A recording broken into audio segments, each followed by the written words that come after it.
This is Democracy Now!, democracynow.org, The War and Peace Report. I'm Narmeen Sheikh. A private arbitrator has ordered the Washington Post to rehire opinion columnist Karen Attiah with back pay. Attiah was fired last fall over comments she made following the fatal shooting of conservative activist Charlie Kirk. Attiah is an award-winning journalist who served as the founding editor of the Post's Global Opinions section. In 2019, she was named Journalist of the Year by the National Association of Black Journalists. She was recognized for her writings about Saudi dissident journalist Jamal Khashoggi, who was assassinated by a team of Saudi agents inside the Saudi consulate in Istanbul, Turkey in 2018. Attiah had recruited Khashoggi to be a columnist for the Post. But Attiah's career at the Washington Post came to an abrupt end last year. Shortly after Charlie Kirk was fatally shot, Attiah wrote online, quote, "For everyone saying political violence has no place in this country, remember 2 Democratic legislators were shot in Minnesota just this year, and America shrugged and moved on." In a follow-up post, she wrote, quote, "Part of what keeps America so violent is the insistence that people perform care, empty goodness, and absolution for white men who espouse hatred and violence," she wrote. During her arbitration hearing, Attiah said, quote, "My commentary in general was about how America responds to acts of political violence, and quite often that response is different depending on the identity of the perpetrators of that violence." Karen Attiah joins us now from Washington, D.C.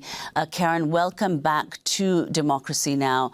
If you could respond to the Washington Post decision to rehire you following this lengthy arbitration process.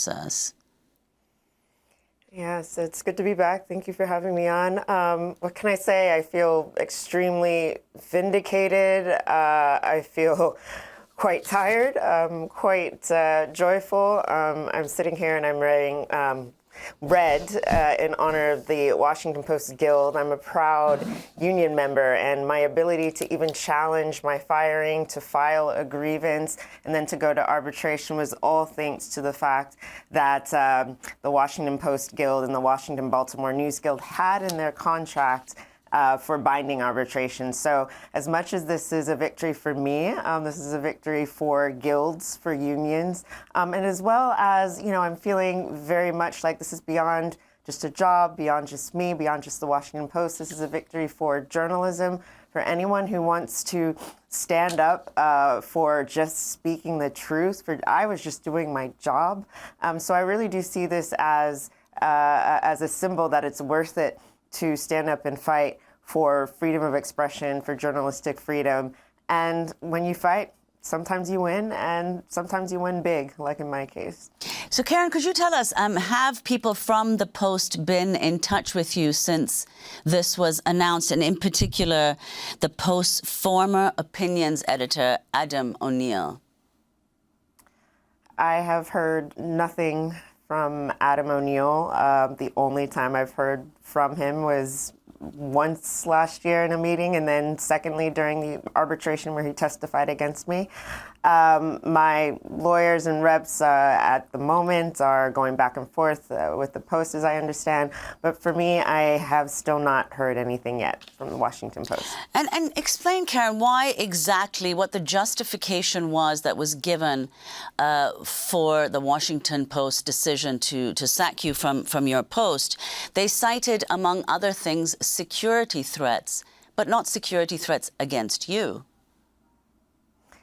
Right. So 2 things. I mean, the Washington Post argued that my posts disparaged white men and were in violation of their social media policy.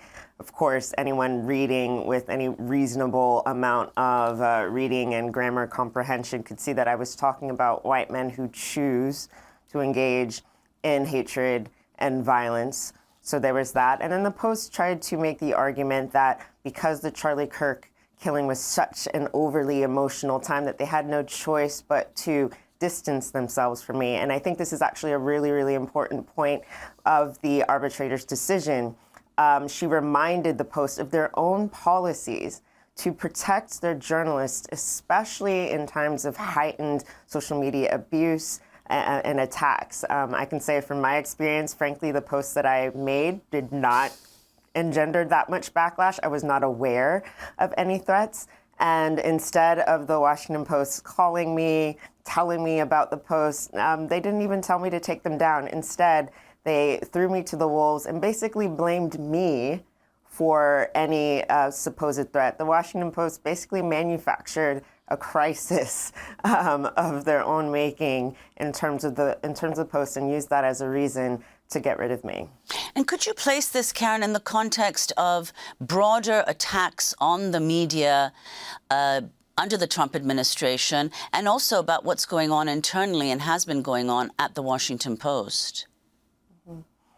So my firing at the time, of course, people familiar with the Washington Post trajectory, particularly over the last couple of years, this came after Jeff Bezos said that the opinion section was only going to cover personal liberties and free markets and nothing else. So there was already a chilling effect and a sense of censorship.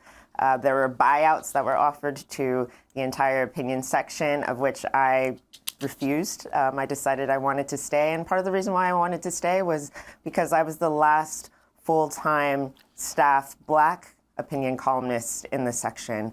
And for a city that has historically been majority Black, I guess I just felt a sense that I needed to stay and do as much of the work as I could.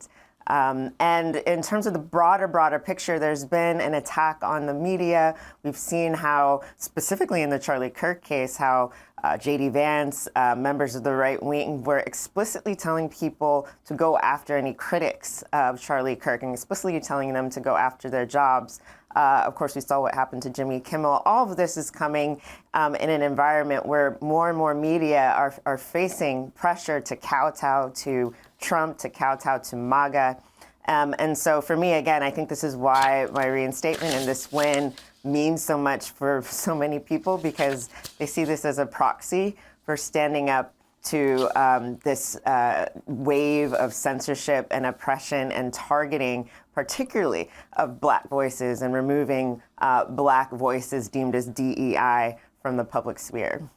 And could you talk about, in your recent Substack piece, you mentioned Mark Thiessen, the Post columnist who encouraged Charlie Kirk critics to be doxxed and said on social media, using an expletive, F the media and liberal Democrats, but he still has his job at the Post.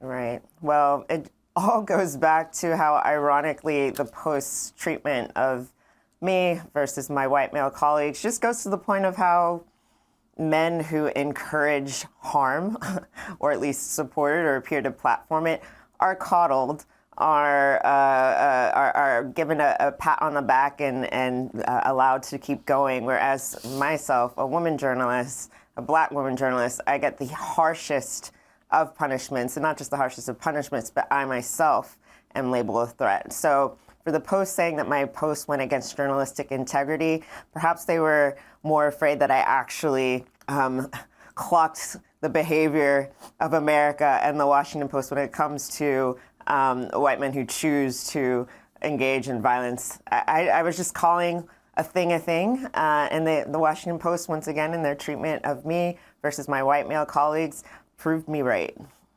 And before we conclude, Karen, so what is your plan now? Do you plan to return to the Post? And many people are curious, what will happen with your Substack? So the way I feel, I mean, right now I'm just savoring this victory as much as I can. I am very much ready and willing to go back to writing. My beat was writing about race, gender, human rights, and global issues. So I fully expect and frankly demand that I be able to publish freely, that I be able to write freely. So that is what is on the table. They have their marching orders. I'm still waiting to hear from the Post. And as far as my Substack right now, I'm going to keep writing until I find out more about what's going to happen with the Washington Post. But as of now, all my options are still on the table. So for now, I'm, like I said, I'm savoring the victory, and I'm hoping to at least pop champagne in the near future. Okay, congratulations again, Karen. Karen Attiah is former global opinion editor for The Washington Post. We'll link to your latest Substack piece, The Washington Post Fired Me, I Fought and Won My Job Back. Thanks for watching Democracy Now! On YouTube. Subscribe to the channel and turn on notifications to make sure you never miss a video. And for more of our audience-supported journalism, go to democracynow.org, where you can download our news app, sign up for our newsletter, subscribe to the daily podcast, and so much more.